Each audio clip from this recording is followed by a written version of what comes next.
Good evening. Welcome to the July 8th, 2025 council meeting of the Village of Downers Grove. I now call this meeting to order, and I invite everyone to please rise and join the council and staff in reciting the Pledge of Allegiance. I pledge allegiance to the flag of the United States of America and to the republic for which it stands, one nation, under God, indivisible, with liberty and justice for all. Thank you. I will now call the roll. Mayor Barnett.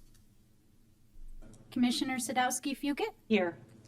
Commissioner Gilmartin. Here. Commissioner Tully. Here. Commissioner Davenport. Here. Commissioner Sarver. Here. Commissioner Rowe. Here. Thank you. As the mayor is absent, may I please have a motion to appoint an acting mayor for tonight's meeting? Yes, I move to appoint Commissioner Leslie Sadowski-Fugit as acting mayor for the July 8th, 2025 Village Council meeting. Second. Are there any comments from the council? Thank you, Rosa. As of tonight, it's been 2 months since the council did not confirm the mayor's nomination for Mayor Pro Tem. And in that time, the mayor has taken no action to fill his responsibility to appoint a replacement. It's given no indication that he intends to nominate another candidate. Section 2.17 of our village code states, within 60 days following any general municipal election at which members of the council are elected, the mayor shall appoint from the members of the council a mayor pro tem, subject to confirmation by the village council. The code does not say the mayor may appoint or that he can try once and stop. It says shall appoint. To me, this language is clear and intentional. And yet here we are nearly 2 months later without a mayor pro tem, without a clear line of succession. I have not raised this issue until now because I was hopeful that the mayor, despite his disappointment in the first go-round, would do the right thing and fulfill his responsibility. To date, he has chosen not to do so. And we now have our first instance where a mayor pro tem is needed and there isn't one to be found. And I want to be clear. I have no issue with Commissioner Sadowski-Fugit chairing tonight or any other meeting. On the contrary, Leslie is a capable and experienced leader, and I will vote yes for this.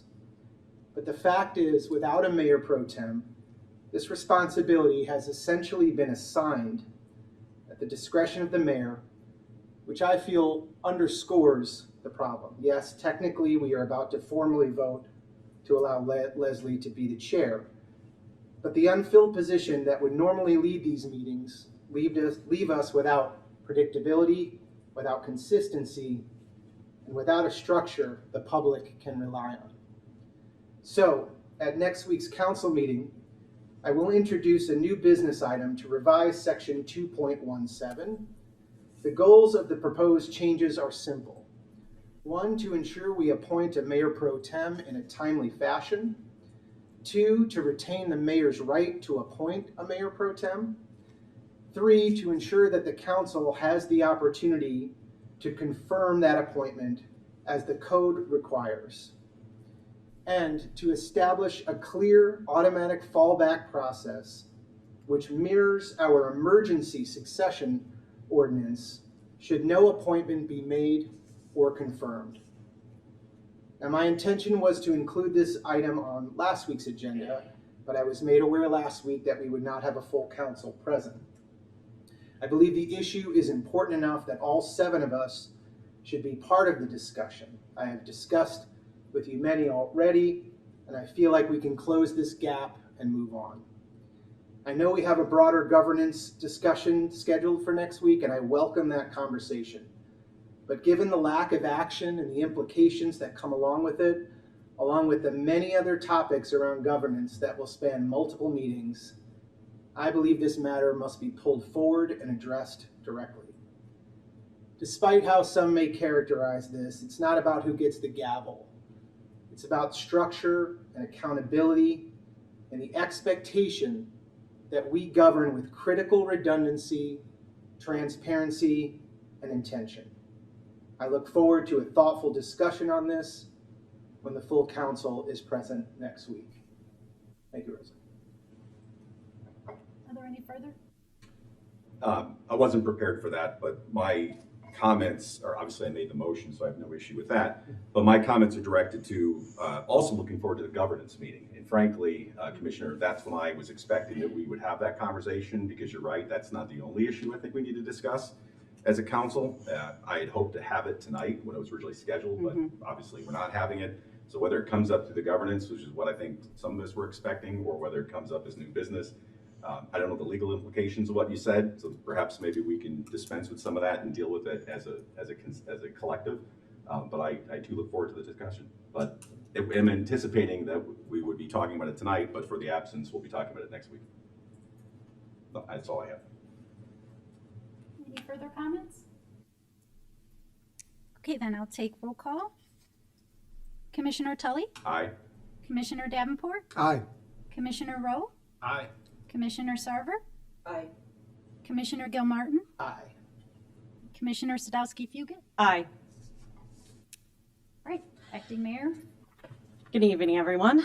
Obviously, Mayor Barnett was unable to be here tonight, so I will be filling in. I thank my colleagues for the procedure, and let's move on to the meeting.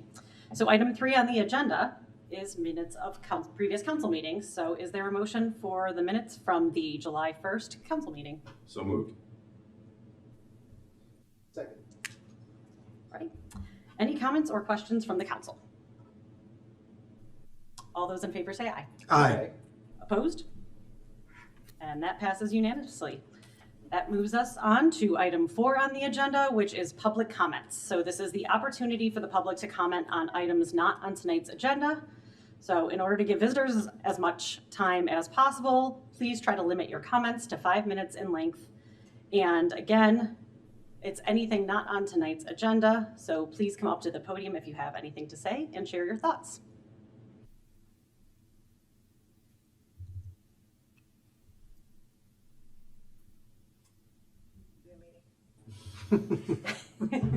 Agreed.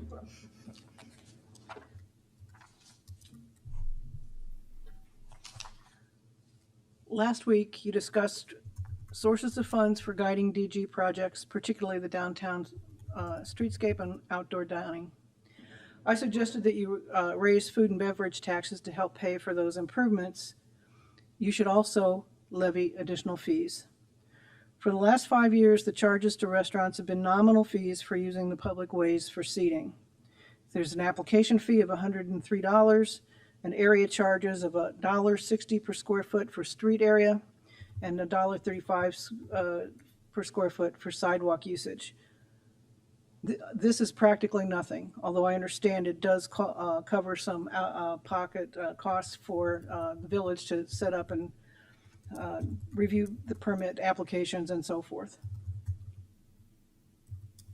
So far, the cost to residents and taxpayers of this program has not been out of pocket. The cost has been creation of major public inconvenience, depriving us of the use and enjoyment of our public parking spaces and the ability to enjoy our downtown.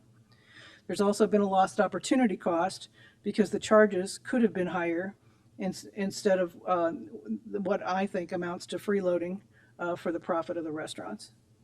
Mitigating this cost has been the temporary upset, returning the spaces to available parking after the season.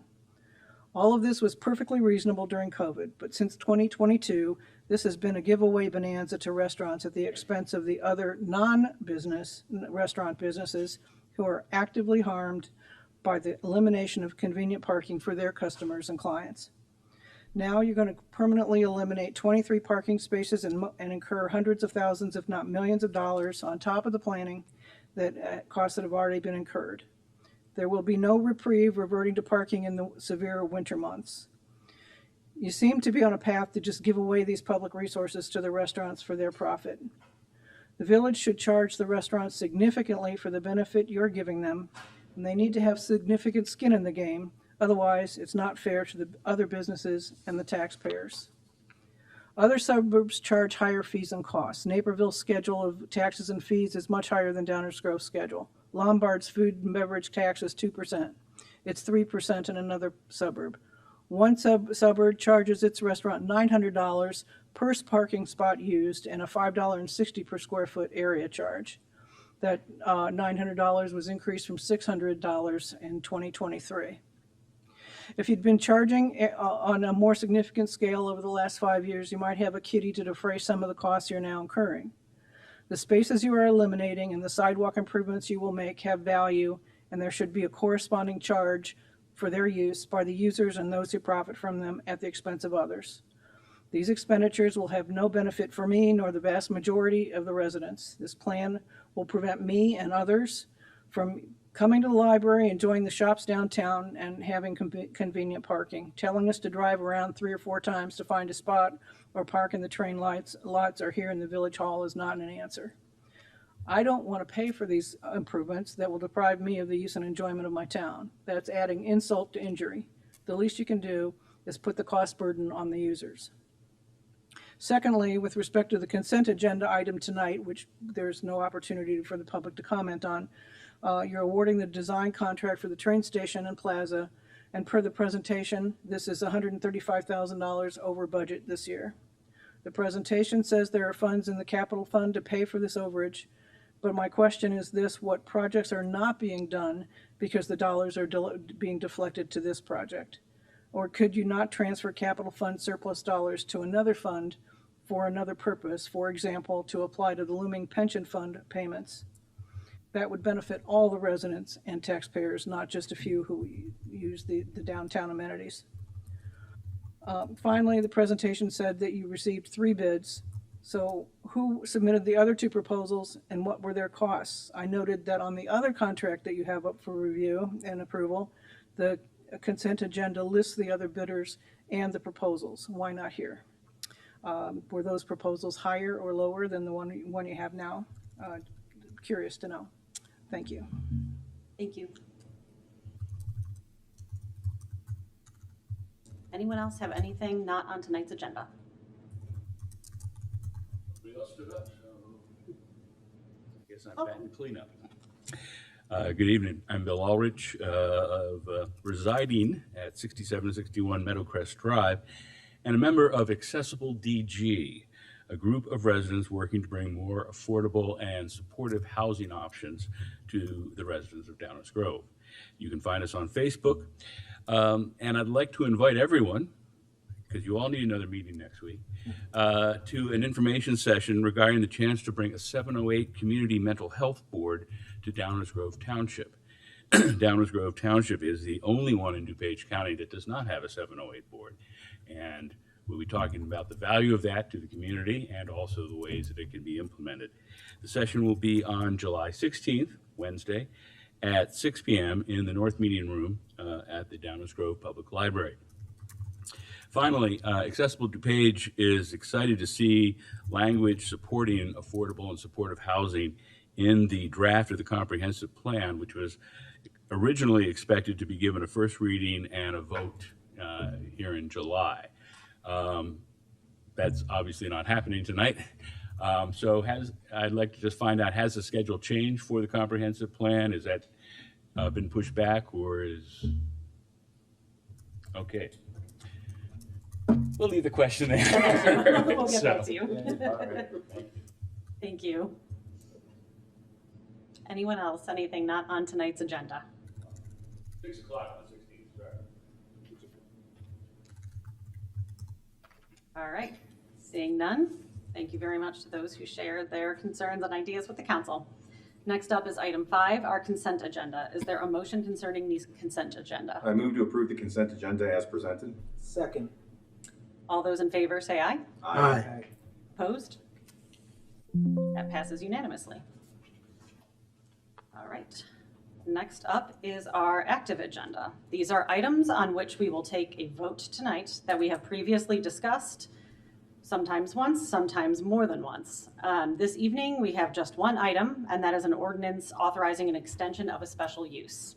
Is there a motion concerning the Main Street special use? Yes, Acting Mayor, I move to authorize an extension of a special use ordinance, particularly special use ordinance number 6044 for 5133 Main Street to permit multifamily units on the second floor and a parking variation. Second. Are there any public comments concerning the extension of the special use? Right, seeing none, are there any council comments or questions? All right, Rosa, can you please call the roll? Commissioner Tully, Aye. Commissioner Gilmartin, Aye. Commissioner Rowe, Aye.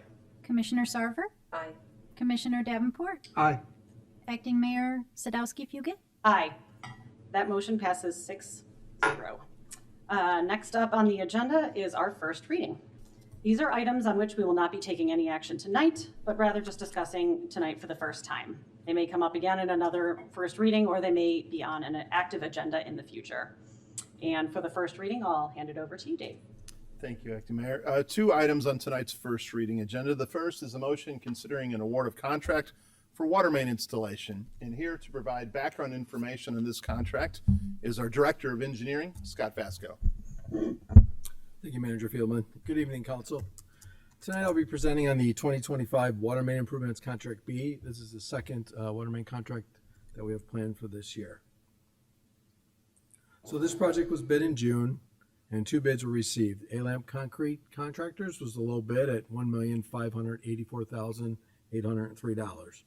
A-Lamp successfully completed multiple water main projects throughout my career here at the village. They do a great job. And the work is scheduled to occur between July and November of this year. The work will include approximately 1,450 feet of new 12-inch water main, lining of 1,550 feet of existing 12-inch water main, some water service replacements, roadway patching, resurfacing, and sidewalk work, removal and replacement. So, as you can see here, the project is located near 75th and Fairview and is needed to uphold a recent IGA between the Village of Downers Grove and the City of Darien for a supply of drinking water to the Nottingham area. Currently, this area is water is provided by the City of Darien through the village's water system. The IGA will revise the supply, and then it will be supplied by the Village of Downers Grove. So the work will consist of a new water main being replaced, or a new water main being installed from Fairview, just east of Florence, and then we'll also include the lining of the existing 12-inch water main that's out there now. And we feel doing this work will provide both a reliable and redundant water supply to this area once we take over the water supply at the end of the year. So with that, I'll open it up to questions. Thank you. Thank you very much, Scott. Are there any council comments or questions? Commissioner Tully. Thank you, Acting Mayor. First of all, want to celebrate the fact that we're now seeing the execution of the intergovernmental agreement that solved a very awkward situation that existed in Nottingham subdivision for a long time, and was deftly resolved by our staff. So thank you for that back then, but even better, it's nice to see this being implemented that allows us more control over delivery of water to our own residents in that subdivision, as opposed to having to work through the wonderful people of Darien. So I'm glad to see this come to fruition. Thank you. Thank you. Commissioner Gilmartin. Thank you, Acting Mayor. Just a question on the lining versus replacement. Can you give a little context or insight into that? Well, the lining's cheaper Yeah. than the replacement, and since we have a 12-inch main out there that is in decent shape and a good example for lining, we're going to go ahead and line the existing. So the plan will be to install that new main, get water services onto that new main, so we can take the old one out of service and then line it. And then that way we will have the 2 services down there. Okay, Supply folks, yeah. perfect, thanks. Thank you. All right, thank you. Any other? Yes. Commissioner Davenport. So the line that's going further to the east, that's the one that we're lining? That's the existing one that we're lining, correct. I see it's going through private area. Is there an easement that currently exists for that? We do have that, yeah. All right, That's very an good. existing line All up right. there, yeah. And then both the lines will be interconnected as well, once we're done. Okay, And supply from either line. excellent. Thank you. Commissioner Sarver. I ask this as somebody who's just starting to learn about the bidding process, but why such a big difference between the bid between LAMP that we accepted and what Morrow gave? That's about $500,000 if I'm doing the math right. Yeah, two of the bigger items we went ahead and looked at the bid tab were the lining. The lining was about $200,000 or $300,000 different. We're not quite exactly sure why, because both contractors were going to use the same lining company. So sometimes they'll put profit in areas that we don't know about. So that was one of the big reasons why there was a big difference. And then really the other items were just a little bit higher. That adds up to the difference. Yeah. Thank you. Questions? As Commissioner Talisa, and I am thrilled to see us having a little bit more control over this area. I remember years of going back and forth with some of those contracts, so really excited to see this happen. All right, any questions or comments from the public about this item? All right, seeing none, let's move on to the next item on our first reading. Thank you. During a handful of recent informal conversations with council members indicated to me a desire to discuss the village's current mosquito control practices with a focus on the conditions that would prompt a community-wide aerial spraying. The primary policy issue that we're about to hear about tonight appears to be balancing our efforts to prevent the spread of West Nile virus in humans with the potential negative and unintended impacts on our pollinator population. Here to present further background information on this item is our Sustainability Coordinator, Jason Michnick.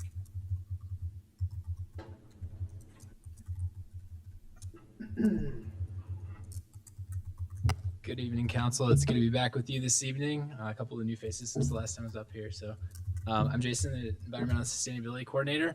And this evening I'm going to bring some information about mosquito spraying in general, as well as our current practices here at the village.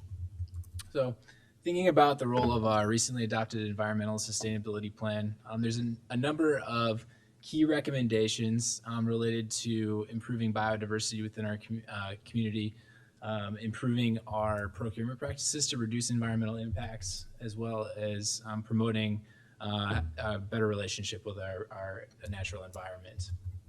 More specifically, in the village objectives, we actually have something that specifically speaks to the practice of mosquito spraying, which is to improve weed and pest management to reduce potentially harmful impacts on wildlife. So why do we spray? Generally, West Nile virus has become endemic to Illinois since it was first discovered here in 2002. It is because of the predominant mosquito species in our region that transmits that disease between birds and humans, as well as considering mosquito abatement a public health risk management program is the best way to think about this. Both the US EPA and the Illinois Department of Public Health recommend something called an integrated pest management program, which includes several strategies to abate mosquitoes. One of those is surveillance. That's what involves placing traps out throughout the community and then periodically testing those mosquitoes for the West Nile virus disease. We also like to reduce their breeding habitat, which is standing water. As the village, we predominantly do that through our stormwater management system. We also conduct something called larvicide, which is just specifically targeting mosquitoes in their larval or pupal stage of their life cycle. We also try to promote public awareness. This is both things that residents can do to reduce breeding habitat, like standing water in their yards, as well as something like Fight the Bite, which is applying pest repellent or longer sleeves in the evening when mosquitoes are present. The last one is adulticide, which is the aerial spraying, which we're speaking about this evening, which is done when necessary. So a little bit about spraying. It specifically targets mosquitoes in the adult phase of their life cycle that may be carrying West Nile virus. One thing to note about this is that it is a strategy that temporarily reduces the population of adult mosquitoes, but it is also the only strategy that we really have to specifically target and reduce the population that would be currently infected with West Nile virus. What are the potential impacts? So one of the things to think about is that there's well-documented science behind the fact that insect populations are declining. One of the contributing factors towards that decline is the use of pesticides, especially broad-spectrum pesticides. The current pesticide that the village is utilizing through its contract for aerial spraying is something called a synthetic pyrethroid, which is a known broad spectrum pesticide that does impact non-targeted insect species.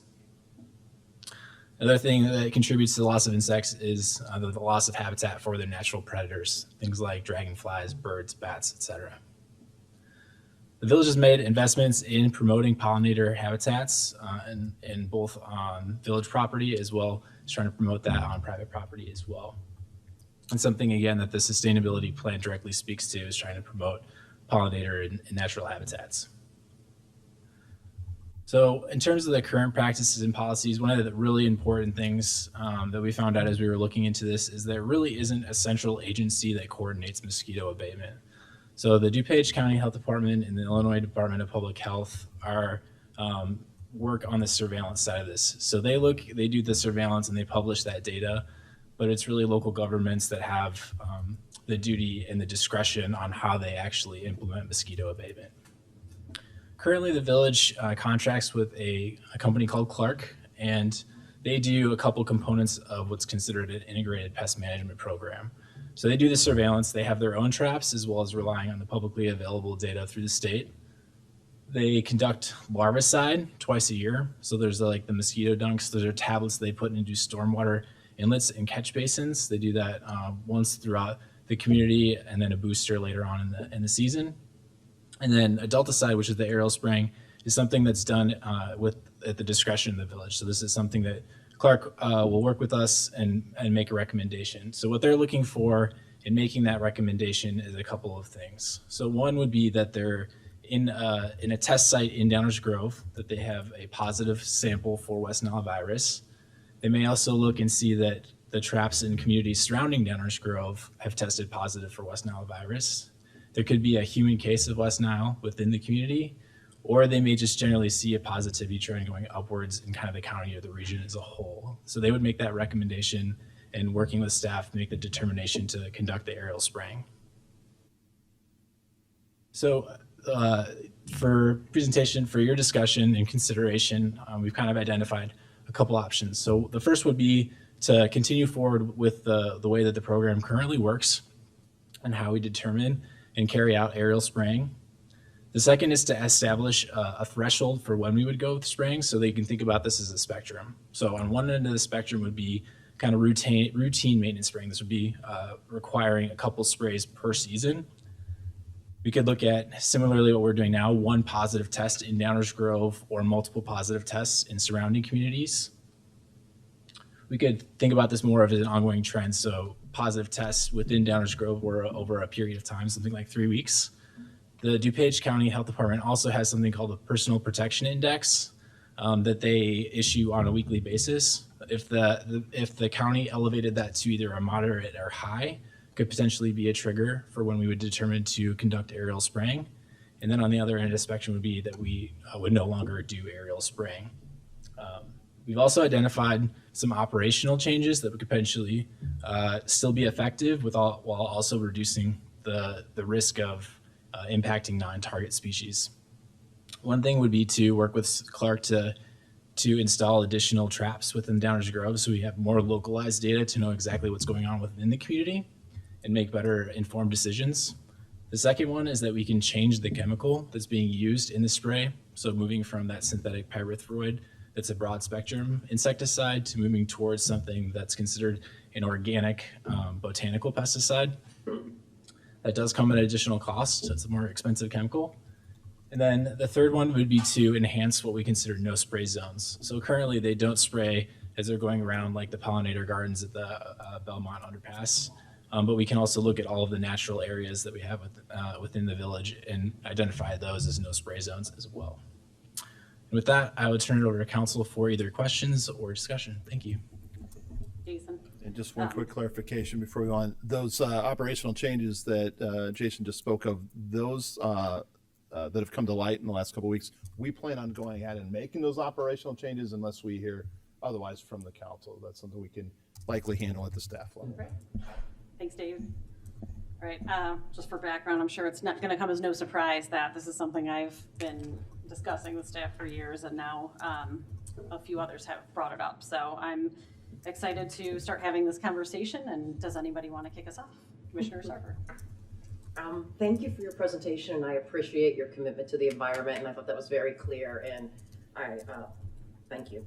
I have at least 4 things, but I'll only mention 4.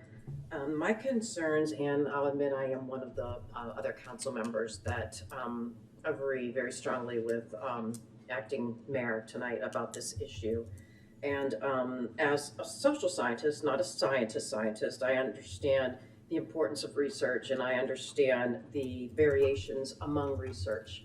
And so one of my first concerns is we keep framing this in terms of the dangers toward pollinators. No one's talked about the dangers toward humans, pets, or other wildlife. There's a growing body of research that suggests that the uptick or the rise in canine cancer has a lot to do with pesticides as well as human cancers. And so I thought that's something that should be incorporated into the study. Also, the National Wildlife Federation questions corporate lingo that seems to think there's something better about botanical chemicals versus the synthetic, and not enough studies have been done to suggest that they're any better when in fact they could have the same deleterious effects that the synthetics do.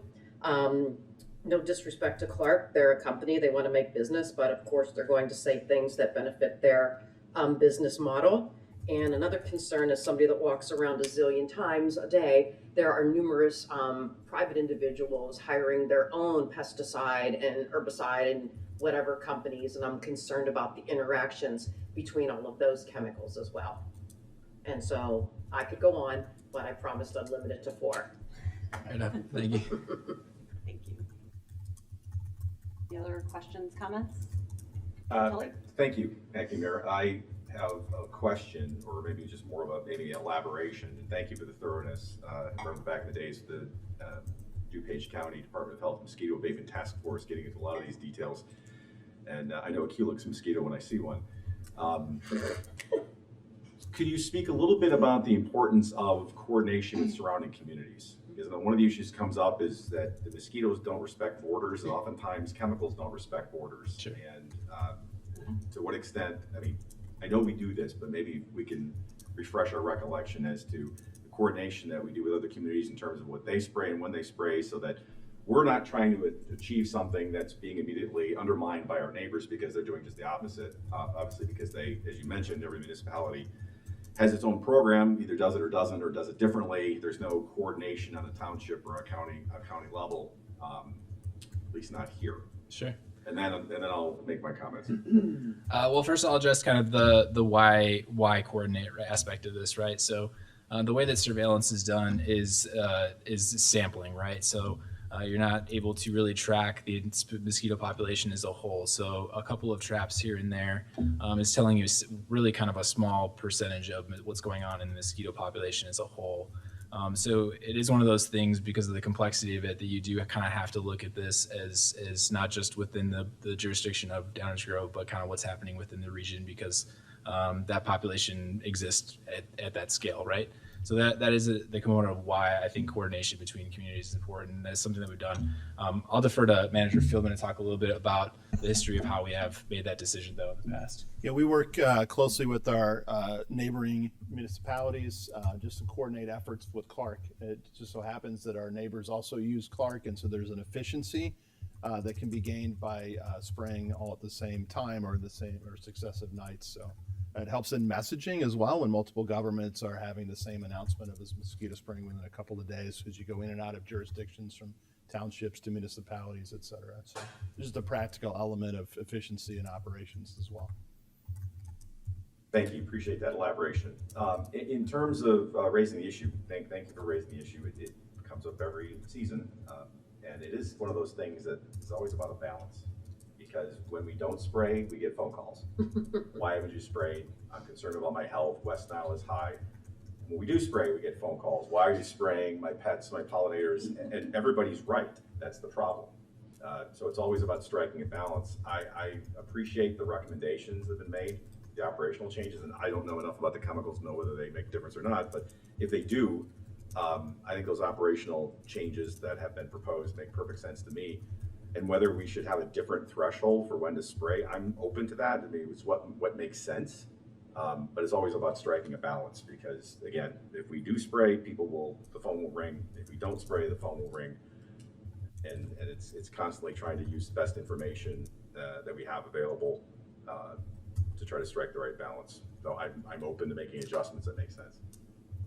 Thank you. Thank you. Commissioner Campbell. Yeah, thank you, Acting Mayor. A couple of operational questions. One, if we currently have 2 traps in the town, is that correct? I think so. In the village? Yeah. Yeah. So, would it make sense operationally to have more traps and then have more targeted sprayings where we get a positive result in the vicinity of a trap, maybe in a certain radius of that trap, just do the spraying as opposed to doing the spraying throughout town? I mean, how many miles is it from one end of town to the next? I mean, it's a lot. So just to jump in there, it depends on the mosquito you're talking about. They have different travel zones. Yeah. yeah, so I'm asking the question, right? Yeah, I think that's important. You know, is that considered, because they don't respect the borders, and so perhaps if we've got traps on the north side of town that aren't seeing anything, but on the south side we are, why not just target the spraying on the south So side? don't know the answer to that off the top of our heads. We can take a look into that proposed operational change. Thank you. And then, playing a little bit on what Commissioner Sarver said, we have a lot of our newer homes that are airtight, and because of that airtightness, are required to have systems that bring in fresh air from the outside in order to make up for the lack of air exchange that's happening. And so folks that have that would probably prefer to have a little bit more notification that this is coming so they can turn that off. We actually got an email today from somebody who had the same thought. So that's something I'm a little concerned about in terms of how much notice we give people so that they can prepare for it and turn off that air intake system for a short amount of time so that they're not sucking all the pesticides into their home. To speak to that, couple of things. It's generally a couple of days notice because of the timing aspect of when we get the information and the execution. That being said, the short window, but it's one of our most robust messaging efforts. Sure is. And we work really hard to get the message out for all those reasons. So short window, but the message seems to be reaching most folks. And we talk about robust messaging, right? It's emails, it's texts. I know I get phone calls, texts, and Everything on Doug from the Village's that's right. list, right? So social media, websites, e-news, direct mail, or not direct mail, but emails if you signed up for e-news, that kind of stuff. Thank you.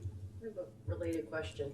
Is there an opt-out option? And I know that sounds silly, but we talk a lot here about the sanctity of private property, and that's frankly an invasion on private property. So there is an opportunity for residents who wish to not have the area immediately adjacent to their property sprayed to reach out to Clark and have that opt-out option. Sure. Thank you, Acting Mayor. Just a few questions, and I appreciate all the information. One, I just want to confirm that the triggers for when we spray are when one or more of the conditions are met, right? It's a human case in town. It is one or more test sites that are positive with West Nile in Downers Grove. Multiple test sites surrounding areas of Downers Grove, and or there's an upward trend, right? Is that if I understand that correctly? That's correct. So do you have can you give me a sense of how often a year we're spraying? Once a year. That's been Okay. the outcome of this policy for, oh my gosh, it's almost the whole time I've been here. So going on a couple decades. I think there's been a year or two where we have not sprayed. And there's been a year or two where we may have done 2, but for the most part, it's been like 1 spray, usually around August. Okay, maybe not a question you can answer now. I'm curious, like, has most of it been because there's an uptick around us, or because we found one? I don't know if you have any. Just remembering back with Yep. phone, because I'm usually on the phone with other managers, Sure. and it's been all over on those 4 Okay, triggers. And, so not and you start thinking about the regional aspect of it. We may have a positive test in Downers, and our neighbor may have a couple, so, and then surrounding areas. So it's, it's a sort of a mix of all those things when you look at it regionally. And do we like heat map these things based on the data? I don't know. There's like as I was trying to understand a little bit more of this, I think the ArcGIS has an overlay that you can sort of heat map. I assume we don't have that. I didn't see it. We on have the not site. done that. We've just Okay. used the DuPage County Health Department map with the test results that's out there. Something maybe to think about. And then if we find it, if one of those criteria are met, we are spraying the entire village, less the exclusionary pollinating areas and someone who's registered maybe with Clark. Is that right? Okay.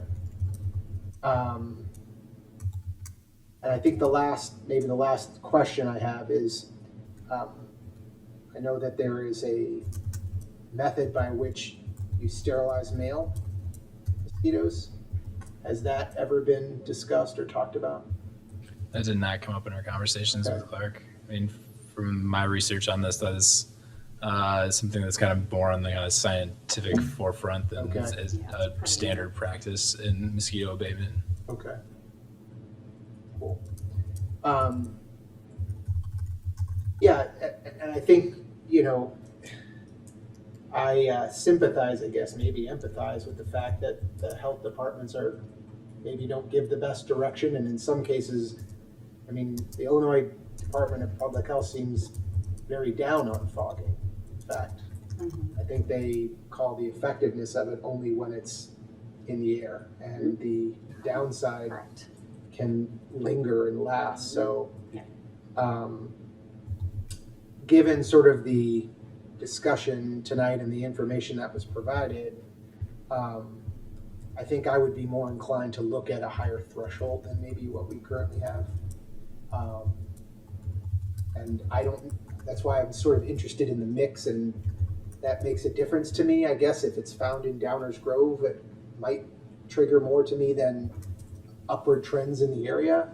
I agree, maybe more traps make sense, although I think that traps are, as you said, sampling. So I don't know what finding one case, I don't know what that extrapolates out to across the town. I bet it's a lot, since there's a lot of mosquitoes around. And I think if we've got I had the same question about a no spray registration, or a question if residents can opt out of that. I think that's great. I think that's all I had. I certainly think, based on the information we have, I agree with all these changes. I hadn't heard that the botanical may not be any safer. I would certainly want to understand that maybe more, or because I think, based on what the additional cost was, it seemed to make sense to me. I got maybe a little lulled in by the fact that it's botanical and organic, so Right. I will defer to those who maybe know more about it. But that seemed to me early on as a no-brainer. Yeah, I think that's all I have. Yeah, thank you. All my questions answered. All right. Then I would be interested in knowing a little bit more about the botanical. If it's just an organic version of what we're already using, I don't think I would be as interested. But if it is something a little bit different, I'd like to see a little bit more research and a little more information.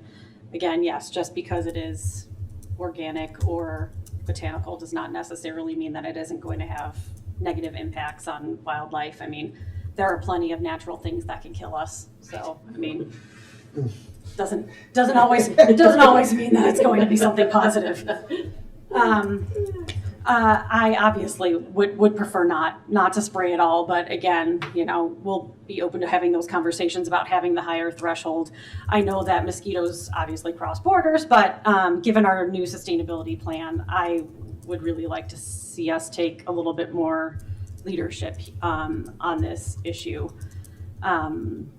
There really isn't a whole lot of convincing research that mosquito spraying is successful in reducing the spread of West Nile in human populations. It's just not a convincing argument. It's one of those things that makes people feel good, like you're doing something, but it's not necessarily effective. What's really effective is people using personal products on themselves to prevent mosquito bites. And so those education campaigns that we were discussing are really what is helpful. And also potentially preventing mosquitoes from, breeding. So those things that we're doing, they talked about, right? Reducing their habitat. So reducing stagnant water, the mosquito dunking so that we can prevent them from breeding. All of those things are valuable. There are also plenty of other beneficial animals that we can use as predators. So for example, the copepods weren't mentioned, but they're one of the most voracious predators of mosquitoes. And so we could even have a conversation about some of those things. But in general, I feel as though the negatives from these pesticides to both the environment and our wildlife, our biodiversity, and humans and pets is outweighing the positives of spraying. So personally, I would prefer us to just do away with spraying. But again, I am one of 7 and we will continue to have this conversation, and those are my thoughts. But I appreciate the planned operational changes for now, and obviously am in support of that until we can continue to have more conversation on this. Commissioner Davenport. Thank you. Have we in the past collected any data after we have sprayed? Has there been a decline in the incidence of West Nile virus detected in our traps or in the county's traps? I mean, to your point, Leslie, if there isn't data that shows it's effective, why keep doing it? So, but there's got to. I would hope that there's some way for us to look at some data on this. The county continues to do the surveillance afterwards too, so the data is out there. It's like the X-Files.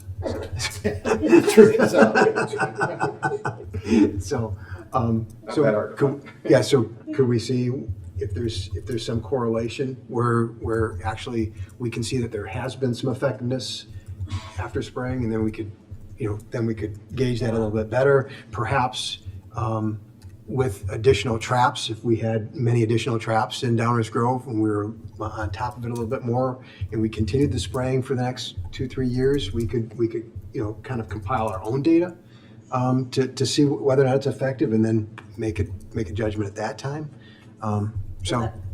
That sample size is going to be what's part of the problem, because we're getting so few cases. The sample size is really going to be what catches us up here. You're really not looking at too many West Nile cases, and so you're not really going to be able to get to, too good of a result from that. And so that's why not having the number of traps is really is difficult. Oh, and the other thing that I did want to mention was I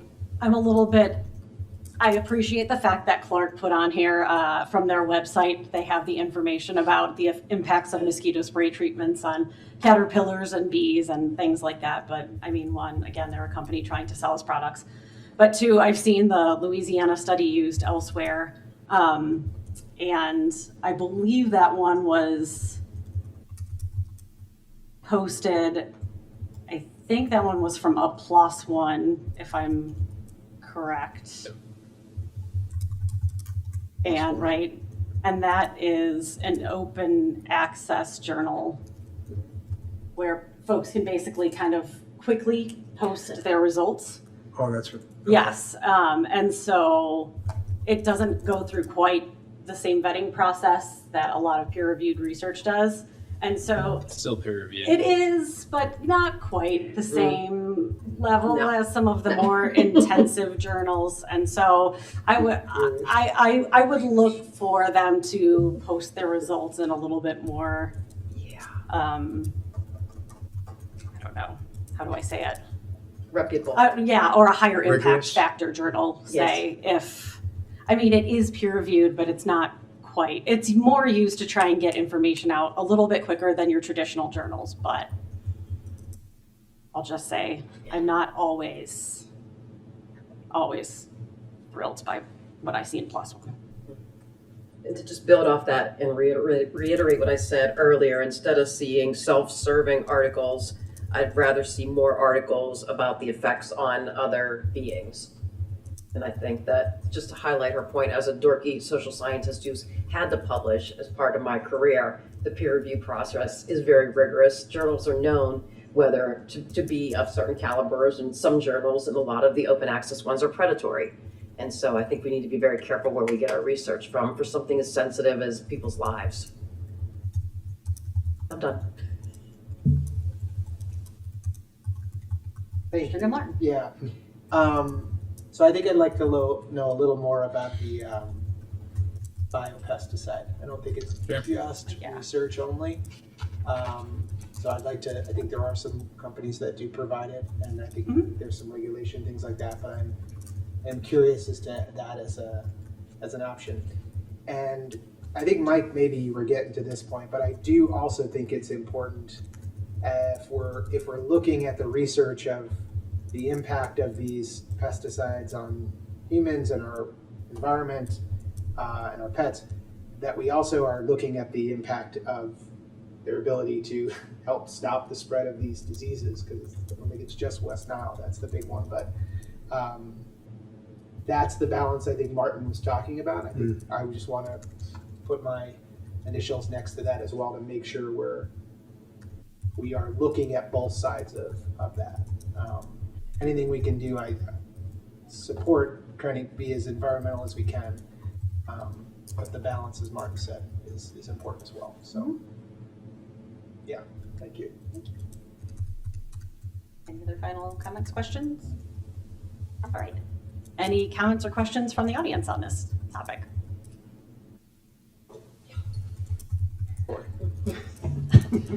Well, no, I'm just, feeling energized about our pollinators and our environment, and hoping that we can do away with this spraying.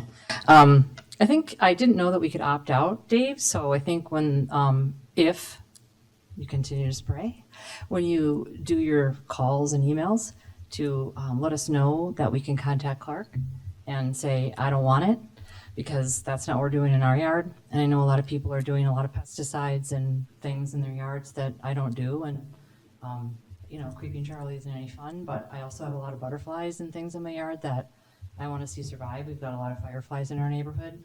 I like to think it's because I'm not doing some of the things that we're doing, and neither are our neighbors. So when people start to talk to me about how this might be the last generation of children that see fireflies, I start to think about, why are we spraying? There are a lot of other things that people are doing that we can't control in their own yards, but this is one thing that as leaders of the community that you can do. If West Nile isn't necessarily being prevented by the spray, it just seems like this is a bit of a convenience. I think people are calling for both reasons. It's good to have a talk track for both reasons, right? If people are calling and saying, why aren't you spraying? I'm worried about my health. To have some information, some talking points, to answer the questions, say we're not spraying because, it's been shown that West Nile isn't necessarily prevented, or some things to help reassure them and have some education around that, I think would be really great. But the botanical, I think the botanical and organic, we've all been kind of lulled into that being something that's better for us. It's been a marketing ploy. I would hope that that's not what they're doing with a substance like this, but it sounds like maybe that they are. So I'm glad that you're going to look at that more closely and not necessarily go in that direction. But when at some point do we just have to pull it and say we're just not going to do this anymore because we're going to take the leadership on pollinators, we're going to take the leadership on saving the environment, and this could be one simple thing and a way to do that. So thanks for thinking about it. Bye. For asking the questions that came to my mind, particularly about pets and how long this spray stays in the air, where does it go, does it get in the grass? My dog likes to eat grass. And should I be wiping his paws when he comes in the door to get the spray off, and how long does that last? I mean, that getting right down to what comes in your front door and in your windows is the level of my questions. And so if you can, whatever you use, put that information out there as well to caution people as to how they should address the after effects of the spray. Thank you. And thank you, Commissioner Zahn. Any other comments? Anybody, count one more time, anybody have anything else? All right, that is it for our first reading. There is no attorney's report today. Do we have anything else on the manager's report? Just one quick thing. We look forward to presenting a complete draft of the comprehensive plan for council consideration next week. Excellent. That is all. Thank you very much, Dave. All right, and next up is council member reports. We'll start with Commissioner Davenport. No report, thank you. Commissioner? No report. All right. Commissioner Sarver? Kind of a small report, but there's 2 new businesses in our wonderful little village. There's a coffee shop that has sprung up on Fairview and Maple, and a bagel shop that is having the ribbon cutting in a week or 2. So exciting news for coffee and bagel lovers. All right. Commissioner Gimlo? No report, thank you. Acting Mayor. Commissioner Tully? No report, Acting Mayor. How many days until Rotary? What do we do? We don't know. All right. Calculated quickly. All right. And all I have is to thank everyone for great discourse from residents to colleagues, and look forward to discussing governance next week and how we can continue to work together for the betterment of our community. And with that, can I have a motion to adjourn? So moved. Second. All right. All those in favor? Aye. Aye. Any opposed? And with that, the meeting is adjourned. Thank you, and everyone have a good night.